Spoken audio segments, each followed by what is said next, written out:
경제 쇼킹 경제입니다. 중국의 붕괴, 미국 중국 무역 전쟁, 중국은 생존이 가능할까 한번 살펴보겠습니다. 자, 미국 중국 무역 전쟁 진행 상황 보겠습니다. 자, 미국이 중국한테 500억 달러 규모의 수입 제품 25% 관세를 부과하면서 시작된 이 무역 전쟁은, 자, 트럼프 대통령이 이 500억 달러의 규모의 수입 제품 관세를 부과하기 전에 하나의 조건을 달았습니다. 만약에 중국에서 보복을 하게 되면 더 강력한 규모의 수입 제품에 대해서 관세를 부과하겠다. 그런데 중국에서 아랑곳하지 않고 동일한 규모, 그리고 게다가 미국 트럼프 대통령의 지지 기반의 산업에 대해서 정조준하면서 25% 관세를 부과했습니다.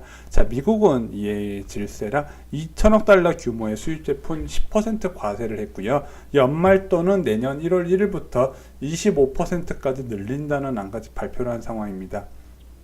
자, 이 정도 규모가 되면은 중국이 미국에 수출하는 수출 품목의 반 정도가 적용 대상이 된다고 보시면 돼요. 자, 중국은 또 가만히 있으면 되는데, 자존심이 있으니까 수입 규모는 미국보다 훨씬 적음에도 불구하고 600억 달러 규모의 수입 제품 관세를 부과합니다. 이것은 중국이 미국으로부터 수입하는 전체 금액에 대해서 전체를 다 부과한 겁니다. 자, 미국에서는 이렇게 보복을 했기 때문에 더 강력한 2670억 달러의 추가 관세를 준비하고 있다, 이렇게 공표해 놓은 상태입니다. 자, 이렇게 되면은, 자, 미국은 중국으로부터 수입하는 전체 금액에 대해서 다 관세를 부과할 계획이 되는 거죠. 자, 왜 트럼프는 중국을 때리나? 자, 표면적으로는 우리 미국의 대중무역 적자폭이 커지고 있다. 자, 줄여라. 이게 이제 표면적인 이유였고, 자, 중국 입장에서 황당한 거죠. 자, 민간 무역 거래를 어떻게 임의로 줄이냐? 줄일 방법이 없는 거죠. 자, 이렇게 시작된 트럼프의 중국 때리기, 솔직히 궁금하잖아요. 트럼프 속내가 무엇인가?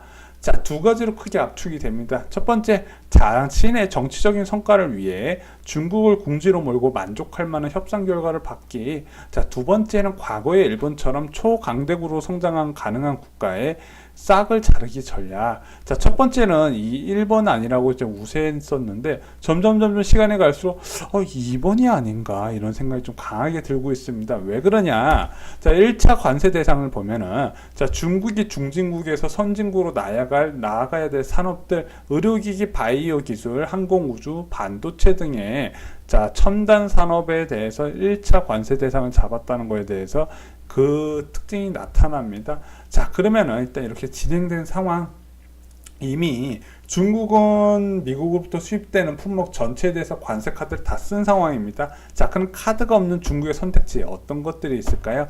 첫 번째, 비관세 공격. 자, 위안화를 절하시켜서, 자, 우리가 25% 관세를 부과받은 것을 그만큼 위안화를 하락시켜서 손실분을 얻게 하겠다. 솔직히 이거는 좀 진행되기가 힘든 상황입니다. 그 이유는 뭐냐? 자, 올해 초까지만 하더라도 위안화 약세 문제로 1달러당 7위안을 돌파하면서, 자, 중국에서 지금 외화에 대한 반출을 엄격하게 통제하고 있는 상황입니다. 그런 상황에서 위안화 절하를 한다는 건 솔직히 금융 안정성 측면에서 지금 옳지 않은 선택입니다. 두 번째, 국채 매도. 자, 지금 미국 10년물 국고채 금리가 3.24%까지 올라갔다가 지금 3.16%로 약간 떨어진 상황입니다. 자, 미국 국채가 왜 그렇게 올릴까? 중국에서 이 국채를 매도해서 그렇다, 이런 소문이 많이 있었는데, 자, 많은 전문가들이 이 미국과 중국의 무역전쟁이나 상관없이 지금 위안화 약세를 방어하기 위해서, 자, 계속해서 달러를 풀어가는 중인데, 자, 일반적으로 이제 외환 보유고 같은 경우는 이제 달러 자산을 쌓아놓는 경우도 있지만 대부분 미국 국채 같은 형태로 이제 갖고 있거든요. 자, 위안화 가치를 보호하기 위해서 국채를 판 것이다, 지금 이렇게 나오기 때문에 이것도 아닙니다. 자, 첨단 산업 중간재 수출 규제, 제가 볼 땐 이것까지 가지는 않을 것 같아요. 자, 그럼 두 번째, 협상을 해야겠죠. 자, 지금 계속 미국과 트럼프와 이제 중국 간의 이제 신경전, 정확하게 미국과 중국 간의 신경전이 계속해서 나오고 있는 동안에도 협상은 필요하다, 이제 계속 이제 지도자들이 의미를 부여하고 있기는 한데, 자, 약간 미국에서는 이런 의도가 있는 것 같아요. 중국이 약간 접어 들어가면서 협상이 임해졌으면 좋겠지만 중국에서는 지금 그런 의도가 지금 전혀 보이지가 않고 있어요. 그래서 무역전쟁은 당초 예상, 전문가들의 예상보다 다르게 생각보다 조금 더 전 세계 시장에 좀 더 많은 충격을 주고 협상 국면으로 들어가지 않을까 지금 이렇게 예상이 되고 있습니다. 마지막으로 버티기, 야 니들 관세 부과해라, 우리는 그냥 버티겠다, 이런 전략인데 어떤 결과가 됐든 지금 중국으로서 좀 좋은 상황은 분명히 아닌 겁니다. 자, 중국은 생존 가능할까?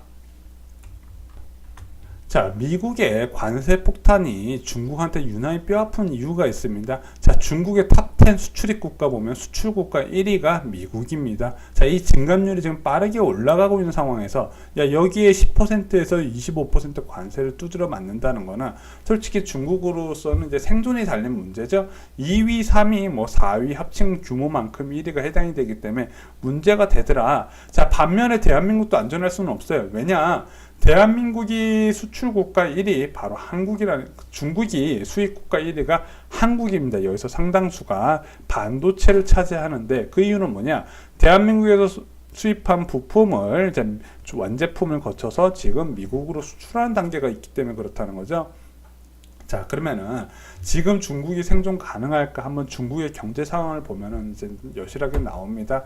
자, 중국 차인시 제조업 PMI 민간 기관에서 조사하는 중국의 제조업 현황으로서 중소기업 대상으로 조사를 합니다. 가장 신뢰성 있는 중국의 제조업 상황을 나타내는 지표라고 할 수가 있는데요. 자, 가장 높았을 때가 올해 2월에 51.6이었습니다. 보통 50이 넘어가면은 경기 확장, 50 미만으로 넘어가 40대가 되면 경기 위축을 의미합니다.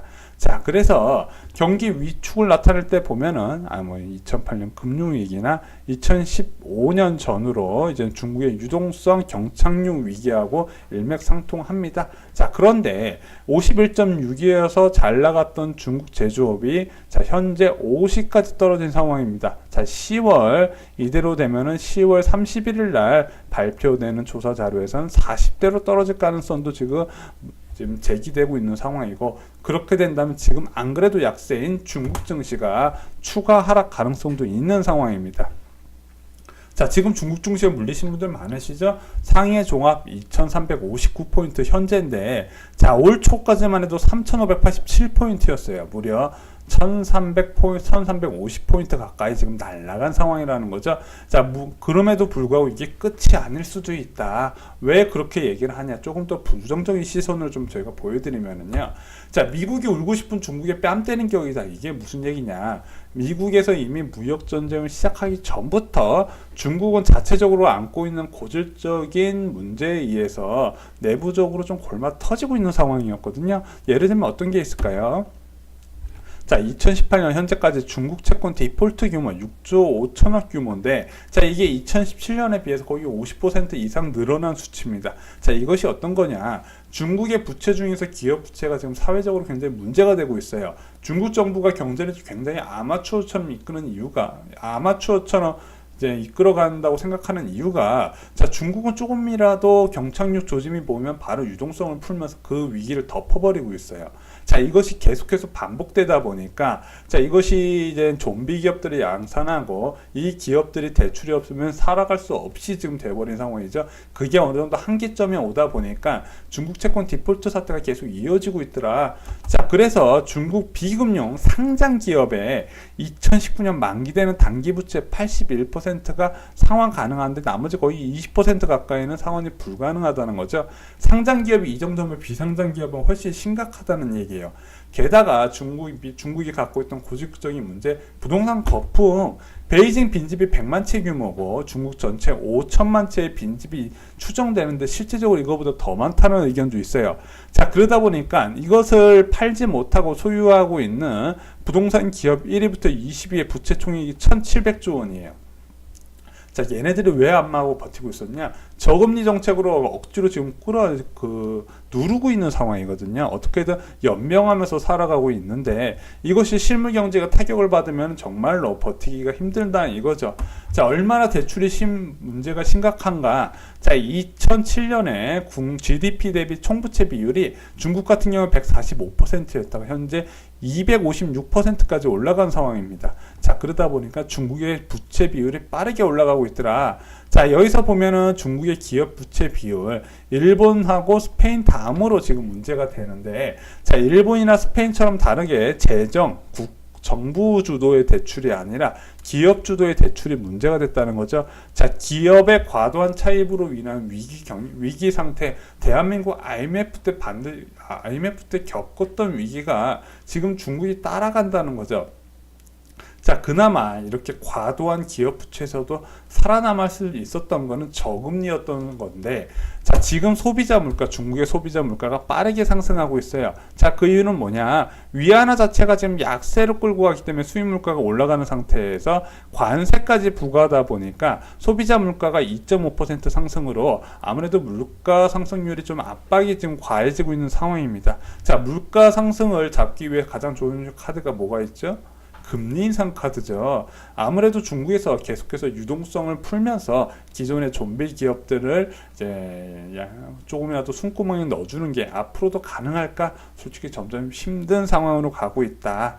자, 그래서 저는 이렇게 말씀드립니다. 10년에 한 번 오는 기회, 금융위기를 통해서 인버스에 투자하고 그 이후에 다시 주식, 부동산 순으로 갈아타면서 나만의 부를 축적하는 거를 기회를 노린다면 저는 이렇게 말씀드릴게요.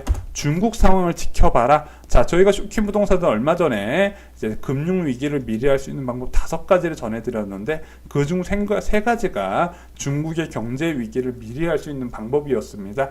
아직까지 지금 중국의 무역 전쟁이 미국과 중국의 무역 전쟁이 중국을 바닥 끝까지 밀고 가는 상황은 아니에요. 이제 시작 단계고 앞으로도 이 중국 위기는 점점 커질 가능성이 크다. 그렇기 때문에 꼭 여러분들은 중국을 지켜보실 필요가 있다. 이렇게 말씀을 드립니다. 이상으로 쇼킹 부동산의 쉬운 경제 마치겠습니다. 구독